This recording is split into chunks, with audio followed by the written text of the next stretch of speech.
नमस्कार दोस्तों, स्वागत करता हूं अभिनेता ऑफिशियल न्यू में। हमारे चैनल पर पहली बार आए हैं तो हमारे चैनल को सब्सक्राइब करें और लाइक करें। खेसारी लाल यादव की 3 बहुत ही बड़ी जानकारी देने वाला है इस वीडियो में। पूरा वीडियो को देखें तभी समझ में आएगा। और एक दिनेश लाल यादव उर्फ निरहुआ के बारे में देने वाला हूँ। पहली खबर आ रही है खेसारी लाल यादव के गाने, जिस गाने का नाम है बाबू भोलेनाथ के दीवाने। इस गाने को लिखे हैं संतोष सहित और म्यूजिक दिए हैं रोशन सिंह और गाई है अंतरा सिंह प्रियंका ने मिलकर। और इस गाने को रिलीज किया जाएगा आज ही सुबह 6:30 पर।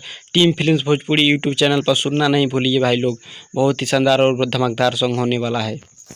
खबर आ रही है खेसारी लाल यादव के गाने, जिस गाने का नाम है बेल के पतवा छातवा से तूर लिया हो। इस गीत को लिखे हैं अखिलेश कश्यप और म्यूजिक दिए हैं श्याम सुंदर। और इस गाने को रिलीज किया जाएगा Shiv Shakti films YouTube channel पर। 27 तारीख को सुबह 6:30 पर यह गाना रिलीज होगा। तीसरी बहुत ही बड़ी जानकारी देने वाला हूँ खेसारी लाल यादव के गाने, जिस गाने का नाम है जय जय शिव शंकर को लिखे हैं अजीत मंडल और म्यूजिक दिए हैं आर्या शर्मा जी। और इस गाने को रिलीज किया जाएगा सारेगामा भोजपुरी चैनल पर। अभी तक इस गाने को कन्फर्म रिलीज डेट नहीं किया गया है कि कब तक रिलीज किया जाएगा। अगला और चौथा खबर आ रहा है दिनेश लाल यादव निरहुआ की तरफ से, जिनके बारे में बहुत ही गलत न्यूज बनाया जा रहा है कि इनका बोलबम सॉन्ग आने वाला है। अभी तक इनका कोई बोलबम सॉन्ग नहीं आने वाला है भाई लोग।